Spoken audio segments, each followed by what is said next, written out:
So,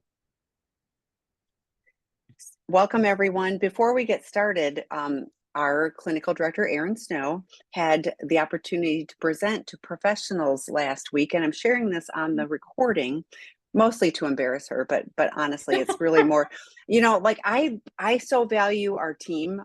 They have it's not just about doing the work, it's about sharing the work with others so that they can help other people. That when professionals don't know, they don't know. I get calls from professionals occasionally that I have a client and they aren't trained in this.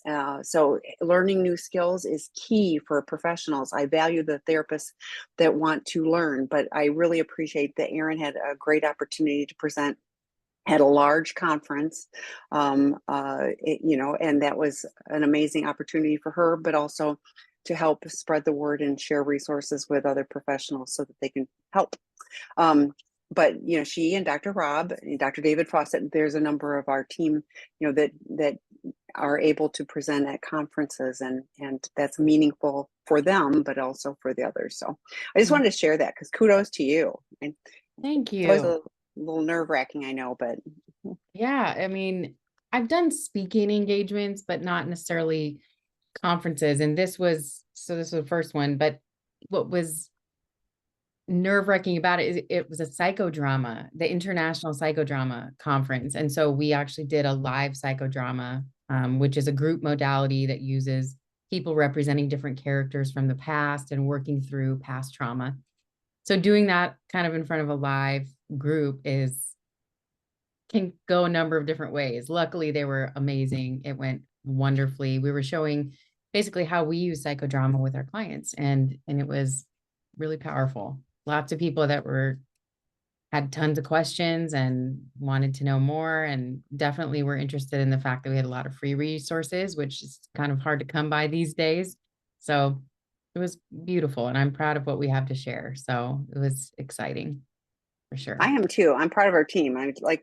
I share often, and we're seeking integrity. I say this from a place of integrity. There is no more expert clinical team to work with these issues than the seeking integrity team.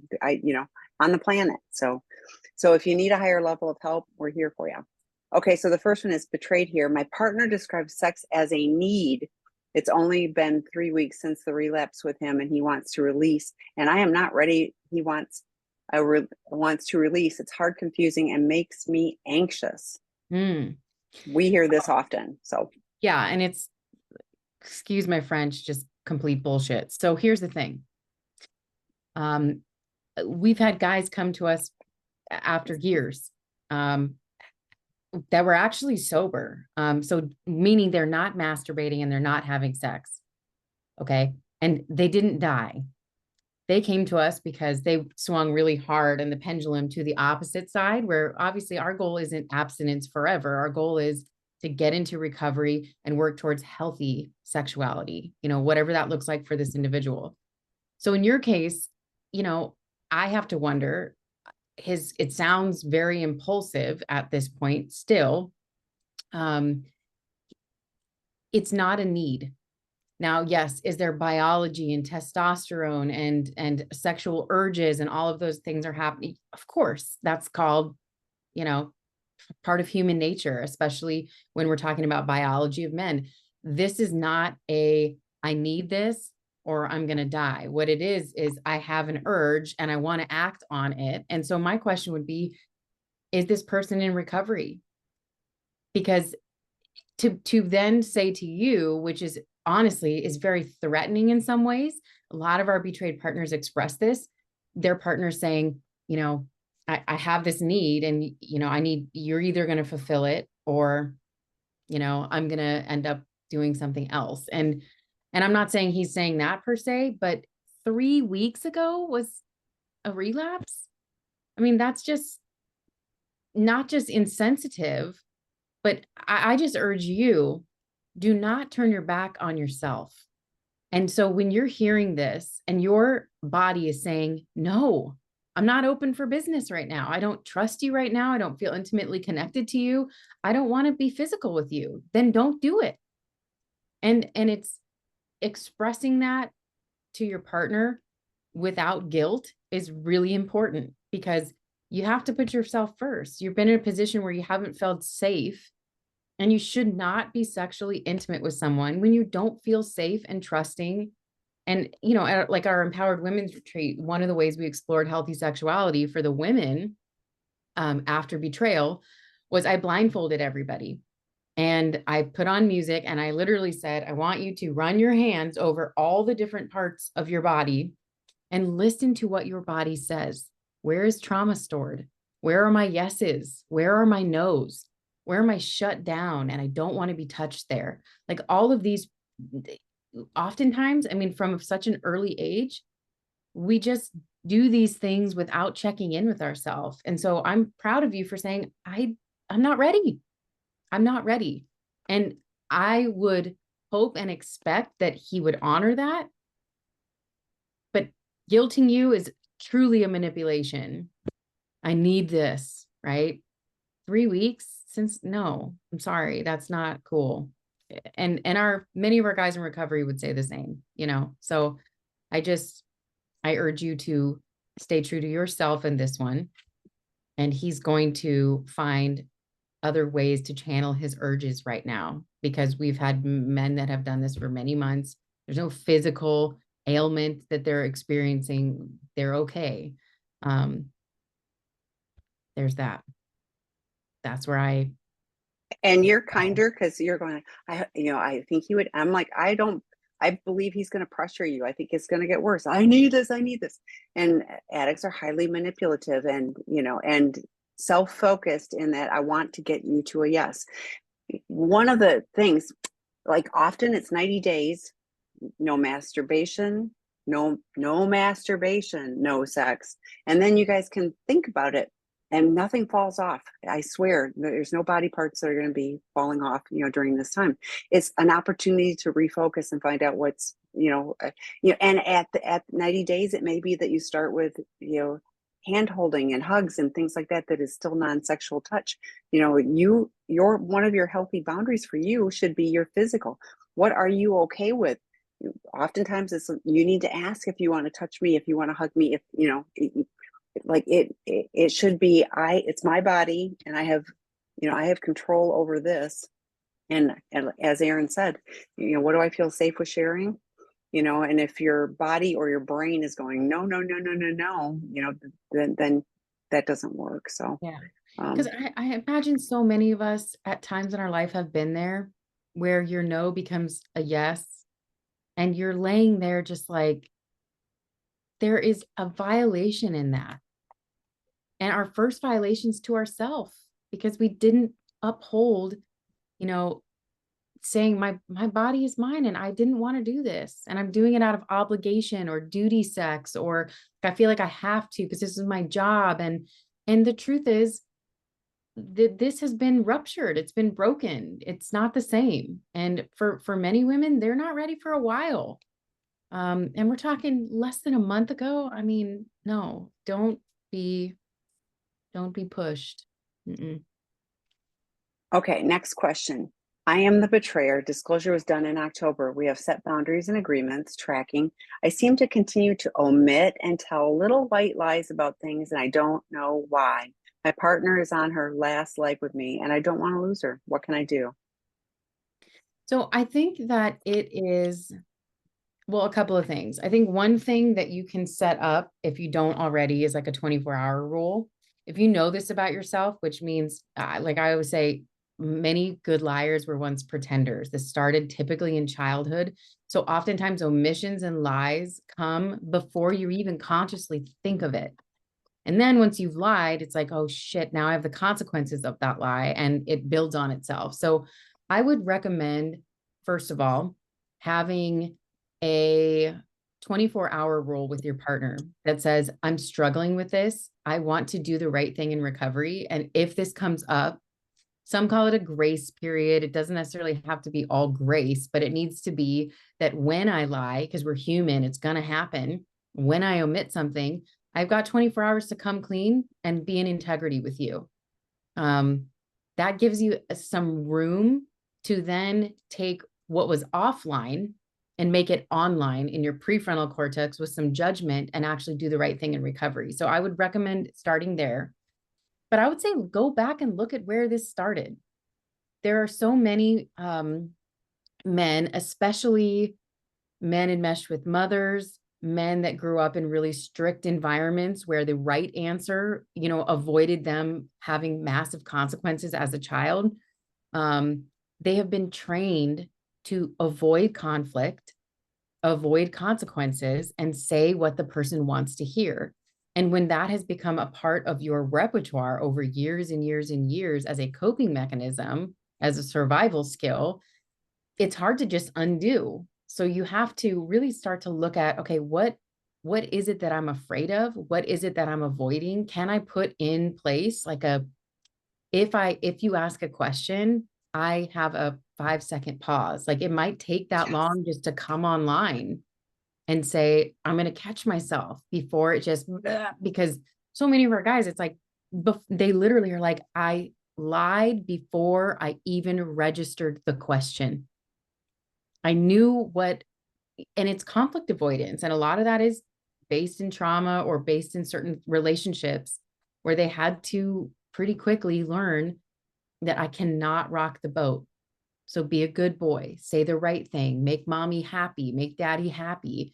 And it really can wreak havoc on a relationship as adults because sometimes your partner's like, I don't care what the answer is. I just want the authentic answer.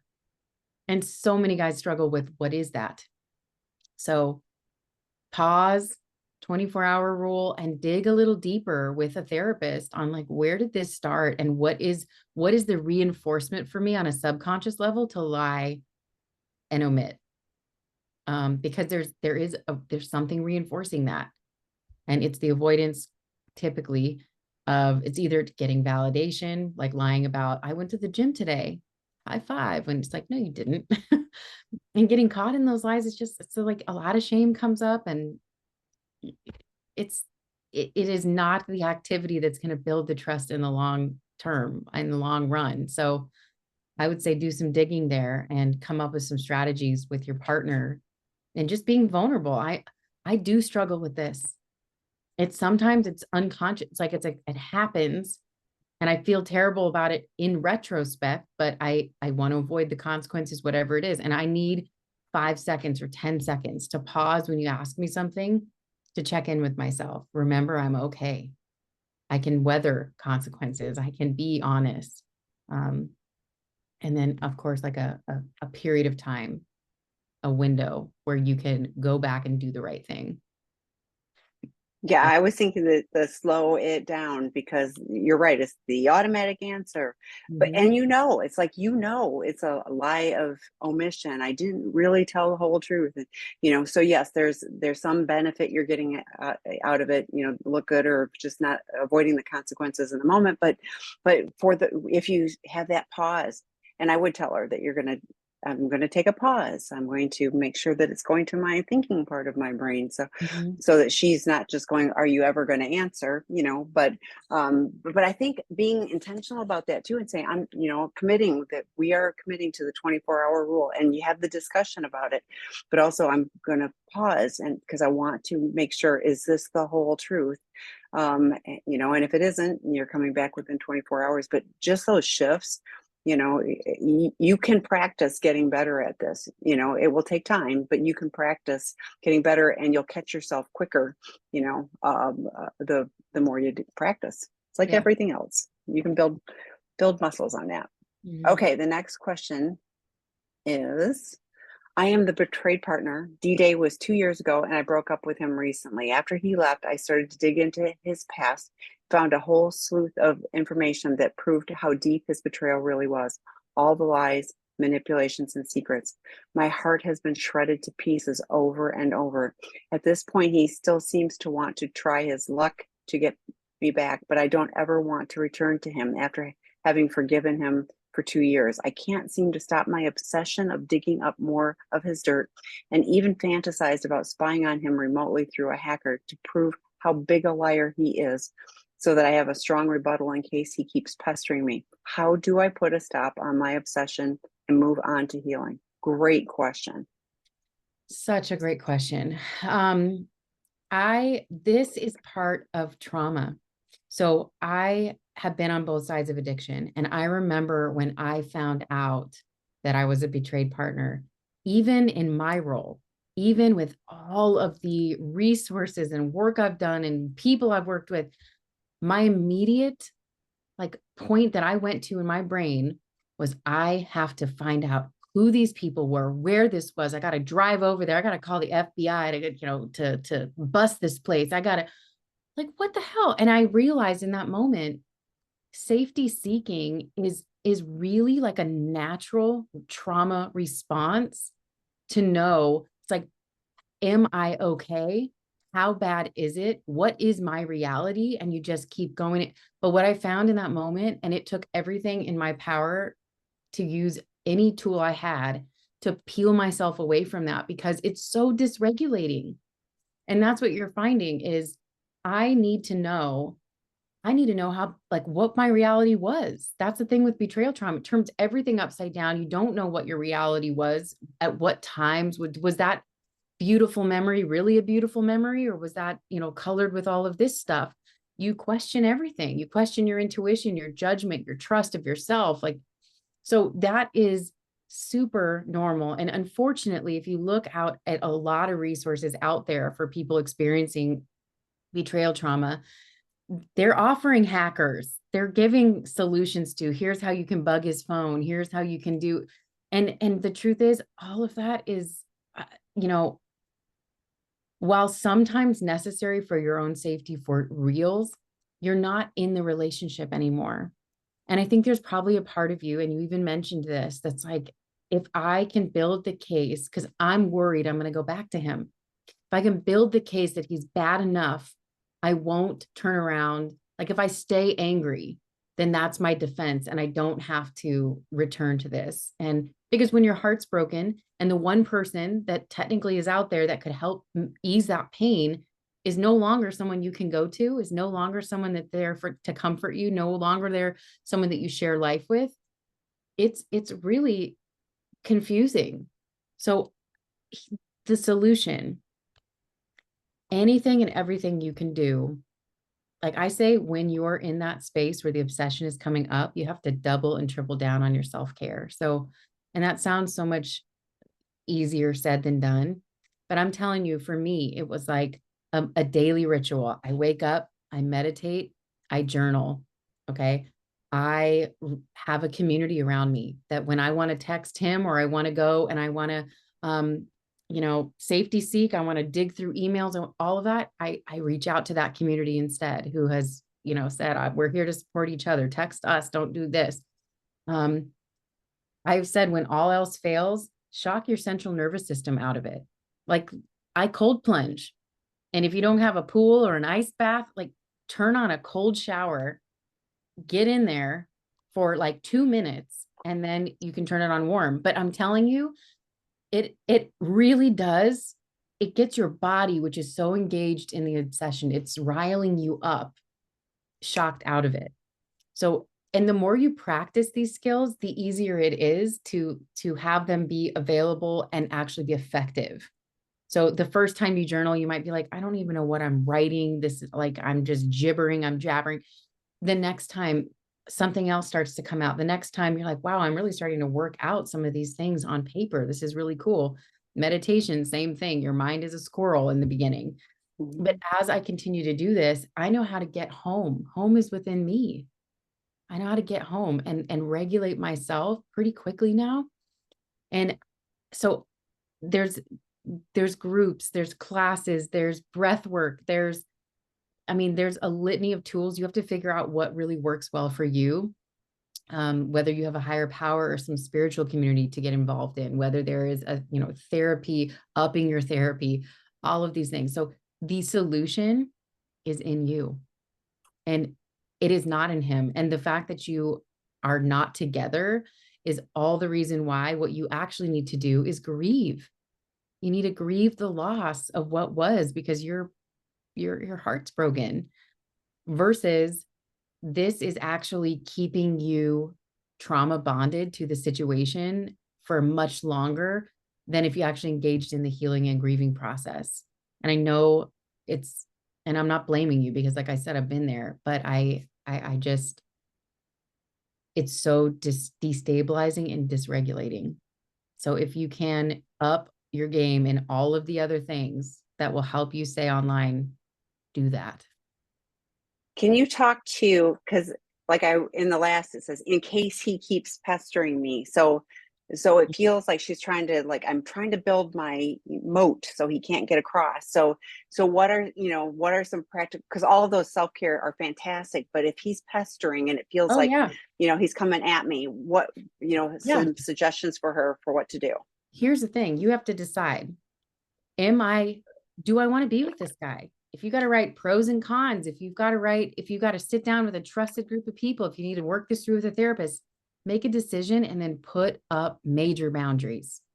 If that is, I am blocking you, I'm blocking you on everything. I mean, literally, there can't, and that is another obsession, is leaving that little communication open in case, I'm checking my phone. Did he write me?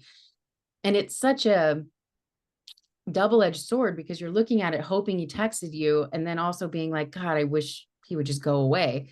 You have to decide, what do I want? And lay down the law. Stop reaching out to me. This is over. I'm going to be blocking you on every possible outlet. I'm going to ask my friends not to tell me if you've said something to them.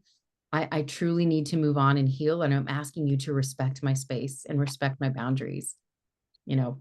And if at that point, he's still not, I mean, there's other modes you can take, but put the law down. I think sometimes we give mixed messages when we're heartbroken, right? Because sometimes we'll reach out and use any kind of mode to be able to still communicate. It's a way of checking in. It's another way of safety seeking. And then on the other hand, being like, God, I wish they would just be out of my life. So you have to get really clear on what you want and make sure that those messages are extremely clear. It is over, especially after finding all of this extra stuff after he left. You already were done. And then you found, I mean, so something within you was like, this isn't for me. And then to find out on top of that, there's a bunch more that you didn't know. I think the answer to you is probably really clear, but your head and your heart are fighting a bit. Yeah, yeah, and have your tribe of posse. Debbie McCrae talks all the time. She said I had this group of people, and they all had different roles because they all had different skill sets. So if she needed somebody to reinforce her, help her hold her boundaries, that was that person. If she needed somebody to just give her a hug, that was that. I mean, it was like you find the people that can help support you with whatever decision you are making, Yeah. so that you're not trying to do this alone, because Yep. that's And, difficult. and, there was a time when, and I hear this a lot, like, I don't have that community. Luckily, like, we have a ton of resources to meet people, in betrayed partner drop-in groups. Put your name in the chat and say, I'm really struggling. I could use some friends that are willing to help empower me, to stay true to myself. They will swarm around you. Go to a meeting. They will swarm around you, like women, and men, but women especially. I remember when I first got sober, I walked into a meeting, I was terrified, and I was like, I need people. I just got swooped up by an incredible group of women. So it's like when you reach out and you say, I need help, because not all of us have those on-demand friends that aren't going to judge or aren't going to, that they're acquaintances, they're family members, but they don't quite get this. So you're going to have to start fashioning a community around you. And I'm telling you, I went on meetup.com. I looked for people that had similar hobbies and interests. And like, I found great friends that way, but it took a little effort. Yes, but the betrayed partner drop-in groups, just like Erin said, they will circle around you. So, Yeah. okay, I'm the betrayer. What are Mhm. some tips you could offer on how to be a better listener? I have a bad habit of going to the defensive instead of hearing and understanding her better. Yeah. My number one tip here is to check in with yourself about okay. So if you are experiencing shame, your go-to is going to be to defend feeling that shame. If you check in with yourself, let's say you're going to have a conversation later, get really solid and grounded in your core beliefs that, like, I'm doing the best I can. I am lovable and worthy of love. Like check in with where am I at? Because if you're not able to do that, then she's simply a mirror for you. So everything she's saying, you're not putting yourself in her shoes. It's just reflecting back to you who you are.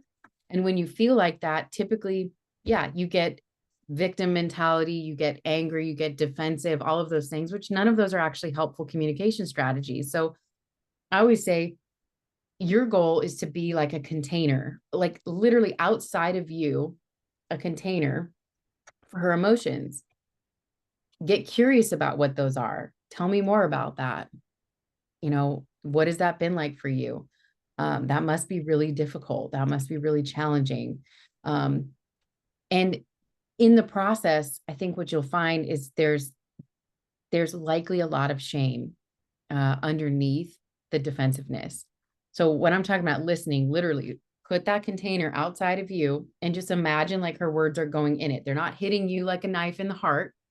You are over here saying, I'm stable, I'm grounded, I know who I am. I can weather this conversation. It's going to have a beginning, middle, and end. And then I'm going to have the opportunity to kind of pull myself back together. But being able to be strong and present for her is really imperative in the healing process.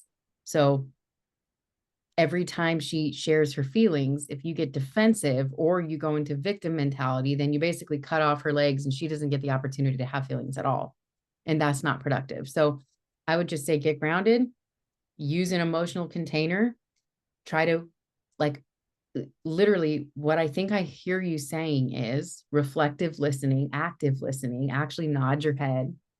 She'll be shocked, if she's used to you being defensive, if you actually can be an emotional safe space for her to share some of this stuff without it, knocking you to the ground. Really progress can happen pretty quickly in terms of healing. So that would be my recommendation. And empathy starts to form out of those practices when you're actually not focused on how it affects you, but you're actually thinking and being curious about how it affects her. You start to notice, God, that's got to be really hard. I know I wouldn't be handling this as well as you are if it were me. And so ground yourself. Don't take it all in, because if the shame spiral starts, you're not going to have the ability to stay present. Well, and a couple things, and you said it, it's like ground yourself. So, like if these are coming at you 24/7, it's very difficult. So we often suggest that people plan if you're going to have a difficult conversation, if you can plan it so you can be grounded. If it's starting to come up and it's, like you're feeling yourself leaving, not staying within yourself, as long as you've talked about it before, saying, I need to take a moment, I need to ground myself, I want to be present, and just, I want to hear you, but I want to make sure I stay grounded. And like for me, like if I pay attention to where my feet are, like if I just go, my feet are grounded, like somehow that helps. That's just a me thing, but somehow that helps me go, I'm grounded, like I know I'm okay. So it's learning tips, and it's also shutting your lips. Because like if you're like, but you need to understand, like if that's the worst thing an addict can say is, so you need to understand. No, she does not. She does not need to understand any of that. You need to hear her and have a place for understanding of the pain that she's been in. So there's this feels like you're probably fairly early in the journey. So the more you lean into the recovery work, the faster it can go. I did add, and I meant to say with one of the ones earlier, Out of the Doghouse is an online work group for how do you learn to build trust. It's how do you learn to stop being defensive. But I also was thinking, the inner child, because I'm sure some child is getting really stirred up with you, when you're like you're feeling it, like I'm scared, I'm afraid, whatever. The attachment wounds, like it feels like the shame is really coming up, may be helpful, and the doghouse. So lots of the work groups could be useful. We have tons of resources. The previously recorded webinars, Troy Love and Eddie Caparucci are both excellent at those particular issues too. So Yeah.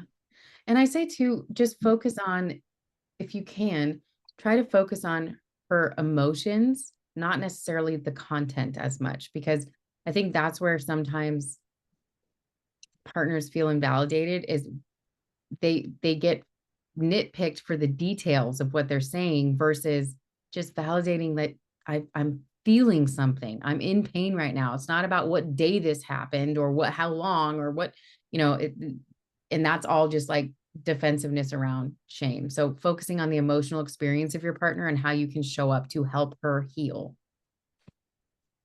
Okay, I'm the betrayed partner. Our marriage was sexually anorexic before discovery. When I questioned my husband about his lack of interest in me, he blamed, denied, and gaslit. Now, Mhm. post discovery, we are growing in trust and friendship. However, sex is non-existent. How do we healthfully re-engage in physical intimacy? I'm sad my marriage is non-sexual. However, I have so many bad memories and triggers when it comes to my husband and sex. Yeah. So there's a number of things. It sounds like you are growing again. And I love that you said growing in trust and friendship. Okay. Because that means intimacy is coming back online and you are able to communicate more effectively and actually enjoy time together.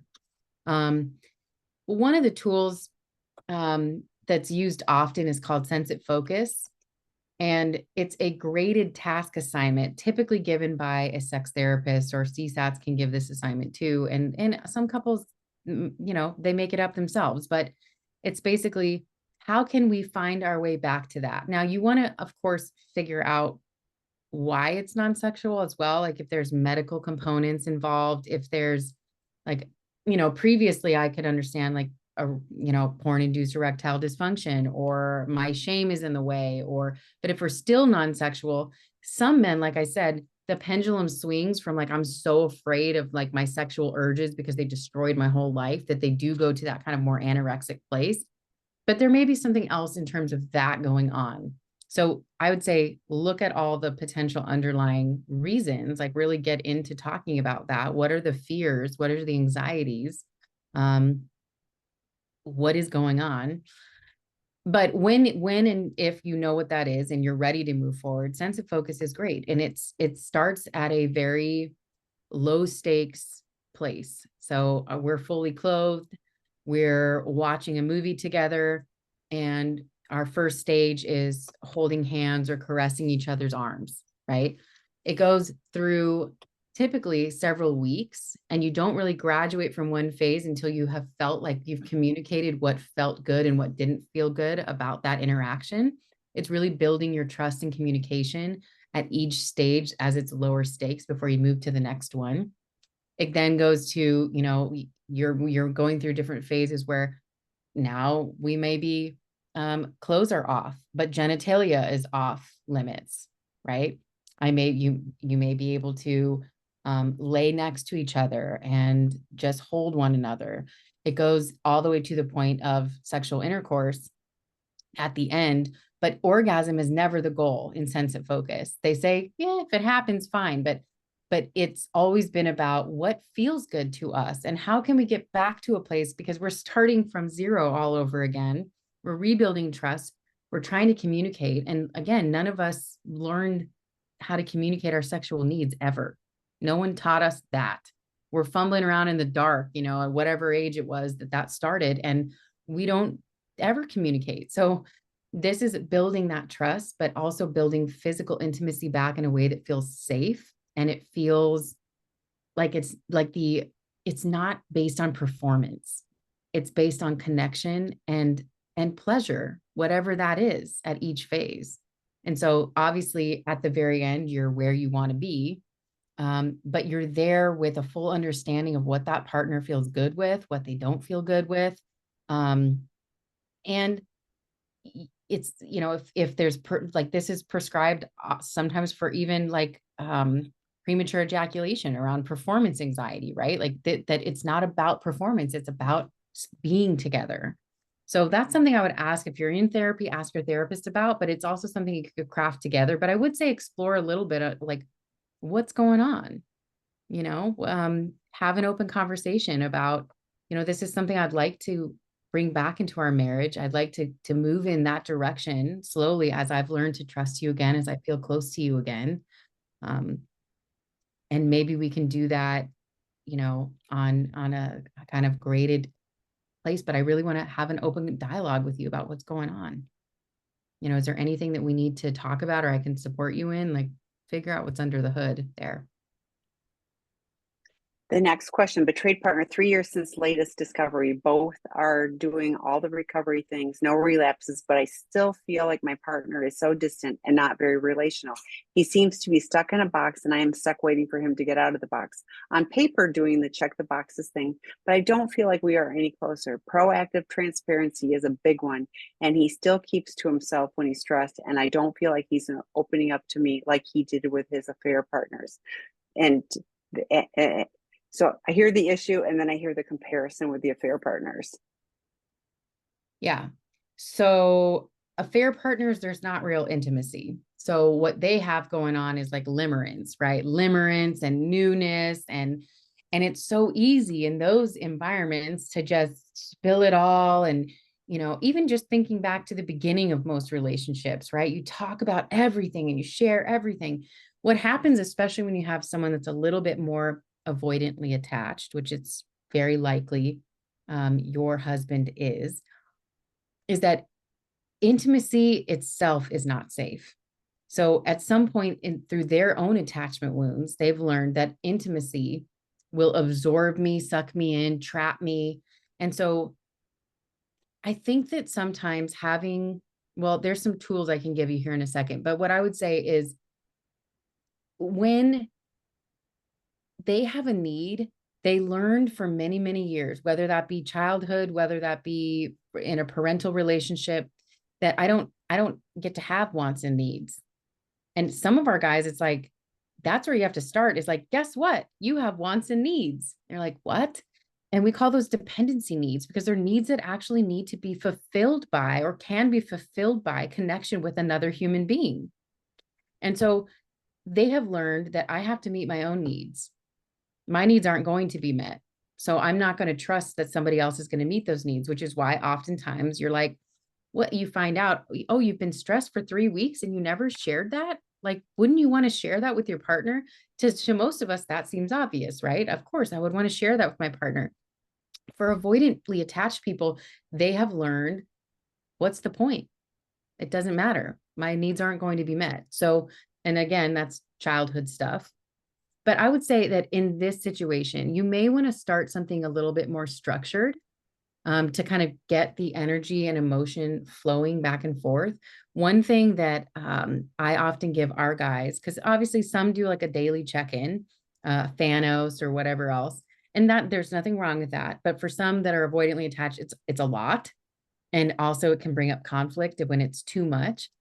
We do something called a relationship board meeting, and it's once a week versus, you know, and really what it's doing is you can create it to fit your relationship, but it's basically saying like we always start with like 3 deep breaths together, some way of sharing your emotions. Like if your emotion was a color right now, what would it be and why? You know, um, and then saying we review the week that we just had. So how was our connection? What's one thing I did that I'm really proud of? What's something that I really wish I personally could have done better? And this is for both of you. How is my recovery? How was our communication and connection and sex if you're having sex? Did we spend time together? Did we share household duties? Like you add the questions that make the most sense for you and you review the week you just had. And then you come together and you plan the week ahead. Do we want to have a date night? Do one of us, you know, I always add the question of, is there some way I can support you? Right. So I think that that is helpful because no matter what, week by week, you either see trends that need to be addressed or you see small movement in a direction because you're looking at where we came from. And if this is the same thing we talked about 3 weeks in a row, then it's like, okay, what do we need to do? And it puts you really on the same team that, and he gets the opportunity to know this is once a week. It's on Sunday night, you know, or whenever you decide that it's going to be. And I can kind of emotionally prepare myself that it, again, has a beginning, middle, and end. I can engage in this and I can be here with you. But sometimes expecting that like they're going to naturally open up Like they're just gonna like know to share that they struggle with that. Sometimes that takes time. And you said 3 years and you're doing all the recovery things. And my hope would be that this does become part of his learning process in recovery. But for many of them, it's just so counterintuitive to share their wants and needs and to share their emotions and empathy and all of these things. Like those are personality traits that take time to come online. Their practice, it's like learning a new language. So I would say having something that's a little bit more structured that allows for you guys to kind of get on the same team and work together towards some goals would be really helpful. Um, yeah. I have a draft of one of those. I mean, I'm happy to share if someone wants to email. I'm happy to give out a template of that. I created I just a will type template. Yeah. but and I missed the next one tags onto that, but basically it's like, is there hope, or should I just, accept that this is the best it can be? And I don't think you have to accept that this is the best that things can be. So this is No. where you are now, but if you're stuck, there are things that you can do to get unstuck. So it isn't just accept, oh, this is as good as it's going to get. Now, I mean, if somebody, has other mental illnesses or something like that, there could, or Yeah. medical issues, then things can change, but, or be an issue. But in the recovery world, gosh, I mean, I've been in recovery for decades, and I didn't used to. For a while, I wanted it to be all wrapped up with a bow, but like, I am appreciative that I can continue to grow and learn. And I don't have to be stuck. I don't have to be in the same place I was, 2 years ago. And in 2 years from now, I can continue to make forward movement. So if we settle in, that's our choice to do. So we absolutely can choose to do something different. Mm-hmm. Okay. My wife acknowledges that she's seen real change in my behavior and commitment to recovery, but struggles to trust me since most of the information I disclosed was about my behavior happened in the first month or so when I was in a much different place. We aren't in a place financially to get a second CSAT for formal therapeutic disclosure. What advice can you give to those of us limited financially, and how to go about disclosure without causing additional trauma and damaging our progress so far? So I know a lot of CSATs that will do it unilaterally. So if you have a CSAT, it's because you're saying that I totally understand. Unfortunately, the model is like extremely expensive, which would be that both partners have a CSAT and then you come together as a pair, a foursome. Yeah, that would be ideal. But a lot of therapists are willing to do formal therapeutic disclosure without having two separate therapists. In other words, sometimes there's a couples therapist that will just meet with you to do disclosure. Um, so that's one option. Also, trying to utilize insurance to get a CSAT sometimes is helpful with the cost of a CSAT. And then there's also intensives out there that will do a formal therapeutic disclosure. I know Crystal Hollenbeck was doing them. Um, Dr. Hollenbeck was doing them at some point, but where they did disclosure in a shorter period of time, but it was a more intensive process if you had questions that were unanswered. So, yeah, I mean, obviously, it sounds like there is more information that needs to be given, and you don't want to put that off forever because it does really kind of signify the beginning of healing when they have full consent to move forward in the relationship. But I would see if your current CSAT would be willing or able to do disclosure. And if not, then potentially an intensive is a way to go. It, I'm the betrayed partner. I'm wondering if there's a good way to set a boundary for myself around expectations for my partner's treatment. I know I can't say you do X, Y, and Z, but I won't feel safe unless he's doing several aspects of treatment, therapy, 12-step, etc., consistently. You actually can. So Yeah. yeah, you actually can. So obviously you don't want to micromanage. Um, did you go to your meeting today? How was it? What happened in that meeting today? And tracking them when they're there and hiding in the bushes at the meeting and all of that. And I need to speak to your sponsor every day. Like that obviously is taking it to a different level. You can set boundaries, say it would make me feel safe to know that for the next X, Y, and Z, you are doing the recovery things that are recommended by experts in the field that you should do in order to heal. I will feel comfortable when I know you're doing those things. And so it's saying when you go to therapy, when you attend your 12-step meetings, and maybe if you're doing a relationship board meeting, that one time is when you check in on all of those things weekly, then I feel closer to you. I want to move closer to you when I know that you're doing these things for recovery. And you're making that about self-protection. I think that that's absolutely appropriate. You may get those that are like, you don't tell me what to do. And well, guess what? You're the one that's trying to earn trust back. I'm telling you how to do that. I'm telling you that these are the things that will make me feel safe. And those are the things that are going to draw me closer to you. So I put in the chat Debbie McCrae's, she is literally excellent at like, these are the 10 things for accountability. But she talks about healthy boundaries, Yes. talking boundaries, all of those type of things. And so it's not, punishment or punitive against him. It's like, for my safety, this is, if I want to be closer to you, this is what I want to say. But she lays it all out. Like, here are, our 10 things. So I would encourage you to join hers when she's doing them live, but you can find a wealth of information. I put it in the chat as well. And so, speaking of Debbie McCrae, hello, PA and SA here. How do you deal with a betrayed spouse who is not willing to seek therapy for herself? Her argument is, it's my problem, not hers. We literally talked about that, Debbie McCrae, on her last Friday's roadblocks to healing for betrayed partners. And that was number one, not getting help and trying to do this on your own. And for some of the reasons of, like, she's been deeply wounded, and it's like you get run over by a car, yes, you got hit by a car, you're still the one that's wounded, so at some point, her not getting help, is I tell this to partners all the time too, you can't change him, you can't change your partner, but so you doing the work that you need to do to take care of you. Please feel free to share resources if your partner is at all open to that. But watch the webinar. I just put the link in and it's literally the one, I'm looking at it on my screen. It's literally the one that's right on the upper left corner because it was last Friday's. But she specifically talked about the roadblocks to healing for partners and the rules for, like, it was the roadblocks, and there was 10 of them.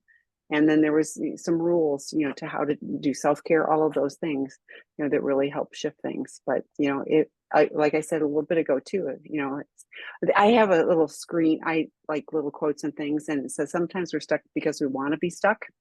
And I'm sure that there's fear and pain and everything else for your partner. So I'm not minimizing that, but at some point we have to be brave and go, I'm willing to get unstuck.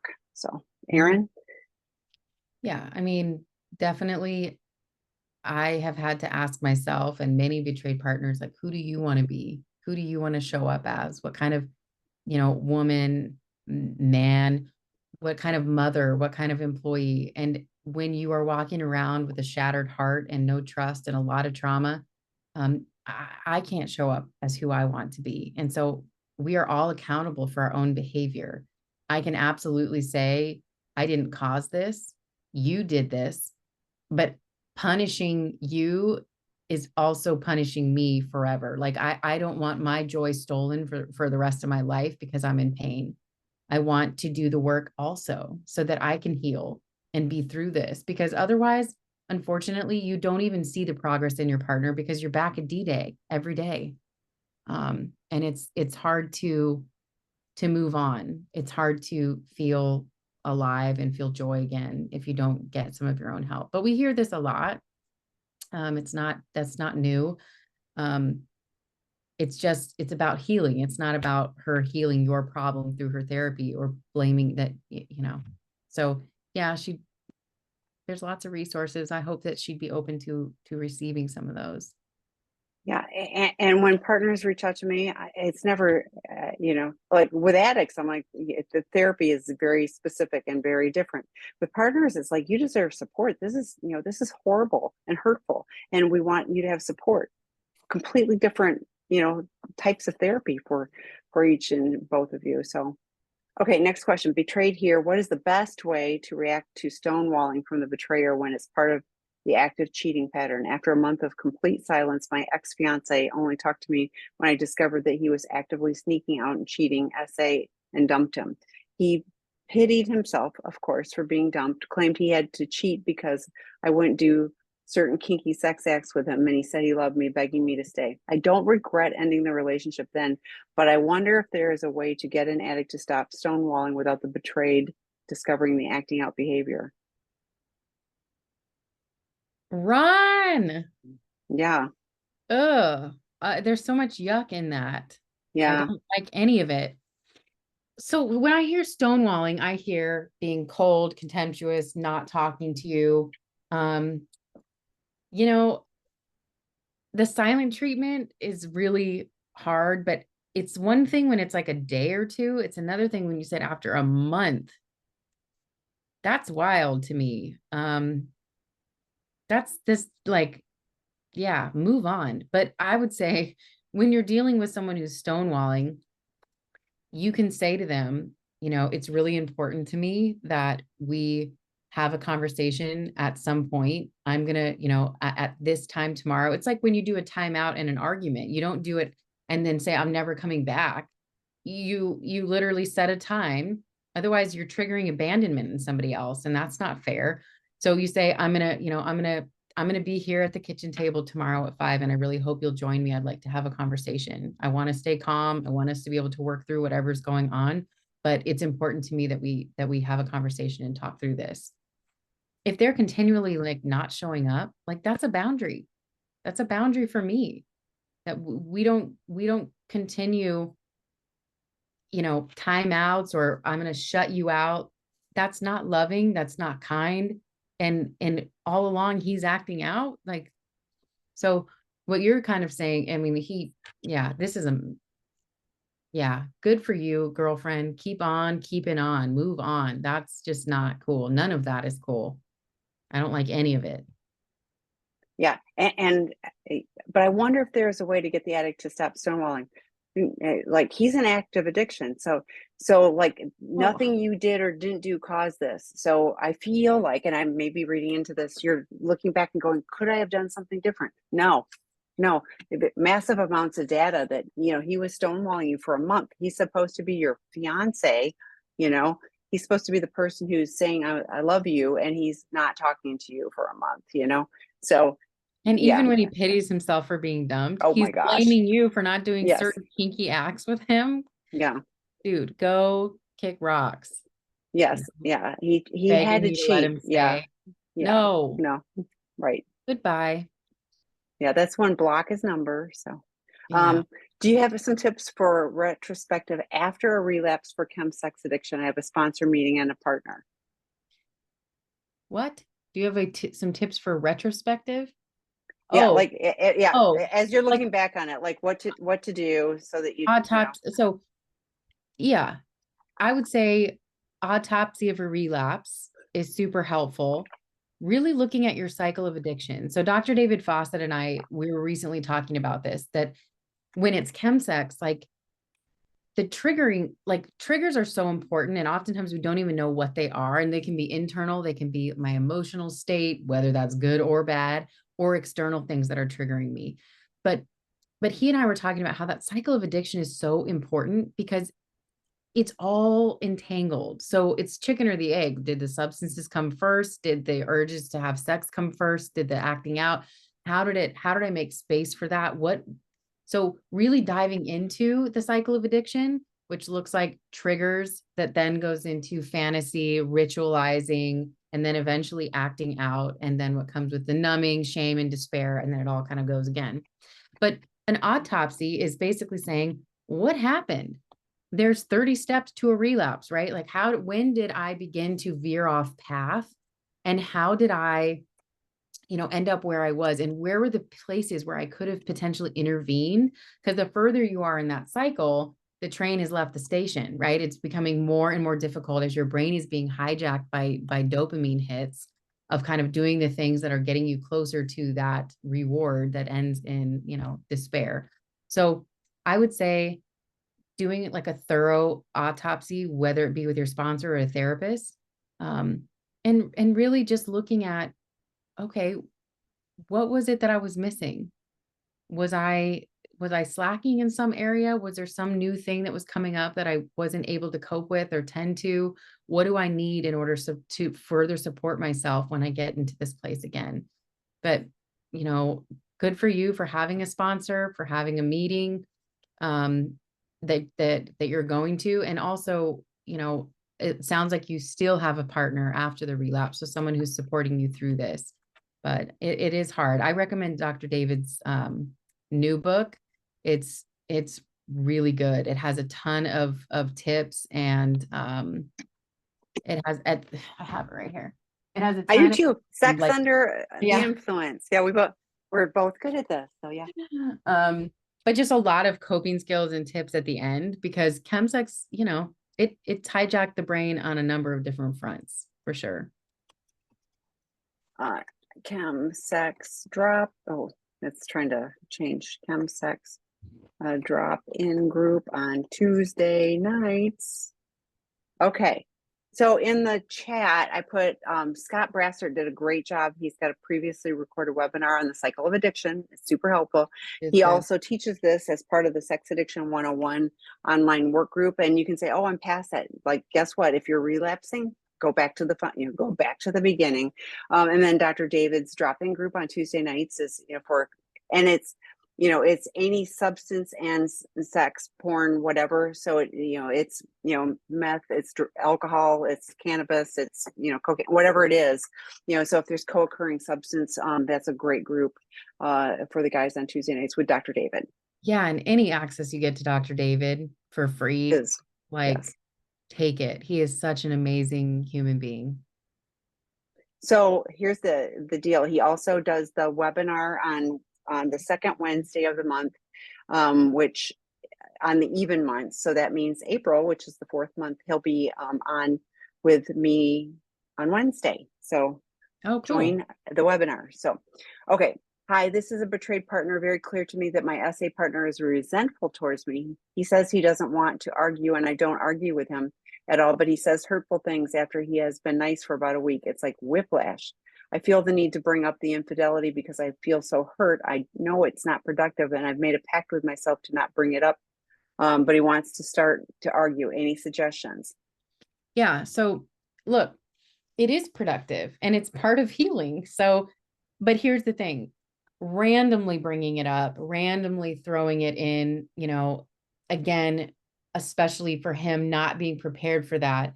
I always say, like, are you open? Like, I'm feeling a lot and I need an opportunity to be able to just share some of that with you, some of that pain with you as part of my healing process. Let me know when is a good time, where we can actually have a conversation. And then they're more in a mode to prepare themselves for that emotional container, where I'm not just like being hit by random daggers, which at times their old coping skills will come back up in defensiveness and the shame comes up. And again, we're back in the victim mentality and being a jerk.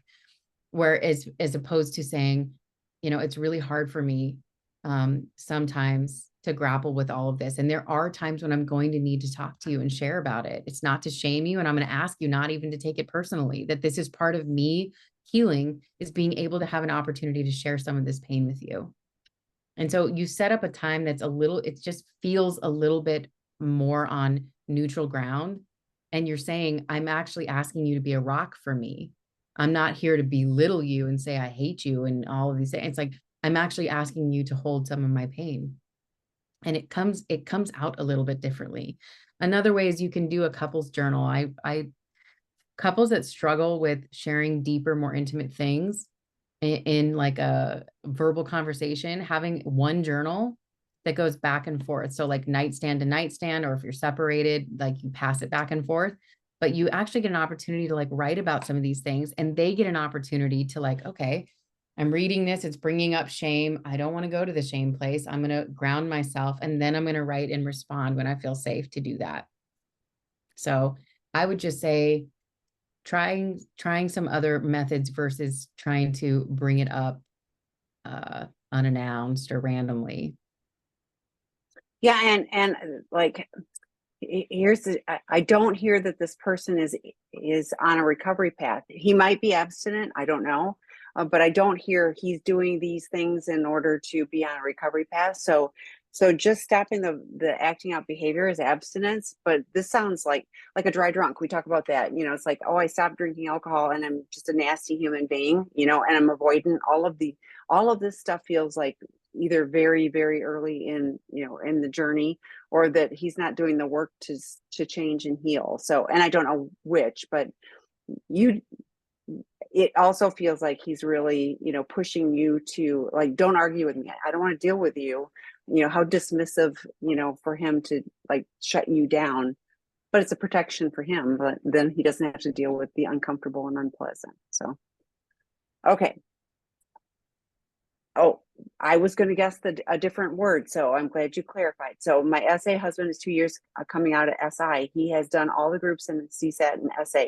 He claims he has never had a reportable slip in all that time, regardless of the fact that he is highly abusive and rageful. Could this be true? I was going to say hurtful. Sorry. Yeah, it could be true. It could also not be true. I don't know. So there's no way of knowing, but a highly abusive and rageful is like, that to me is saying you got other issues you need to work on. So great that you're doing recovery, but this behavior is not acceptable. So now we're on to, let's work on this next phase. Like, what are your boundaries to say, you don't get to be like this? You don't get to treat me like this. I would say, if you're not, if he's seeing a therapist, which he is, then, addressing this in a couple's context after, he's got plenty of recovery at this point, couple's context, to say, like, what's under this? What is been separated for a year and a half. Okay. So yeah, I love Sue Johnson. It's EFT, so emotion focused therapy, the negative interaction cycle. It basically shows, okay, here's what happens. This happens, these actions, like this leads to this, which leads to this, leads to this. Then you look a little bit deeper. What's the emotion under that? And then under that is, what are the attachment needs that are underneath that? I used to do it with every single couple I met with, because once they could see their negative interaction cycle, they were able to actually address each other's real needs in real time. But yeah, highly abusive and rageful, not acceptable, not acceptable. So great, you're in recovery. Hopefully you're abstinent. I don't know, but this is not recovery behavior. This is not empathy. This is not love. This is not cool. So you got to take some steps to protect yourself. Being separated for that long, I can see why you don't feel safe getting back together. So I think at some point you say, we either get some help or we call it, abusive and rageful after being separated for a year and a half, you gotta wonder. So yeah, I would say seek out some couples therapy and get some resolution and some boundaries in place ASAP. Yeah, one way or the other. Because we know lots of people that stay separated in this, and really a negative space. Mhm. We've been separated 3 years and there's no plan to either end it or how do we actually navigate coming back together again. I did put in and we're still in the planning stages, so it's not accurate information and all that, but the Empowered Women's Retreat, we already have applications for participation, more details to follow, but we will stay in contact with those that are putting their applications in to attend the next one. Amazing and healing. Good stuff. So stay tuned on that. And we are way over time. Thanks everyone. Thanks, Erin. Erin will be back in 2 weeks. Dr. Rob will be on next week. Bye everyone. Bye. Have a great night.